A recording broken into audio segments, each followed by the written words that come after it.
ఒక అందమైన తోటలో ఎన్నో విత్తనాలు నివసించేవి. అవి అన్నీ ఒకేలా కనిపించినా వాటి ఆలోచనలు మాత్రం వేర్వేరుగా ఉండేవి. ఆ విత్తనాల్లో ఒక చిన్న విత్తనం చాలా భయపడేది.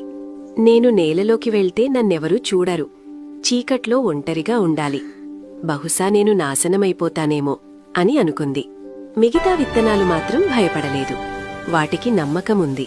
అవి నేలలోకి వెళ్లాయి. కొద్దిసేపటికి వర్షం పడింది. సూర్యుడు వెలిగాడు. నెలలు గడిచాయి. కొద్ది రోజుల తర్వాత నేలలోంచి చిన్న చిన్న మొలకలు బయటకు వచ్చాయి. అవి నెమ్మదిగా పెరిగి అందమైన మొక్కలుగా మారాయి. తోటంతా పచ్చగా మారింది. ఇవి చూసి ఆ చిన్న విత్తనం బాధపడింది.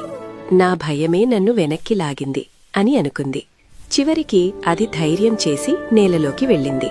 మొదట చీకటిగా అనిపించింది. కాని అదే చీకట్లో దానికి కొత్త శక్తి వచ్చింది. వర్షపు నీరు దానికి బలమిచ్చింది. సూర్యుడి వేడి దాన్ని ప్రోత్సహించింది. కొంతకాలం తర్వాత ఆ విత్తనం కూడా నేలపైకి వచ్చింది. ఒక అందమైన మొక్కగా మారింది. అప్పుడది అర్థం చేసుకుంది. భయం ముగిసిన చోటే ఎదుగుదల మొదలవుతుంది. మనకు భయం వచ్చినప్పుడు ఆగిపోవద్దు. ధైర్యంగా ముందుకడుగు వేస్తే మనలోని నిజమైన శక్తి బయటకు వస్తుంది.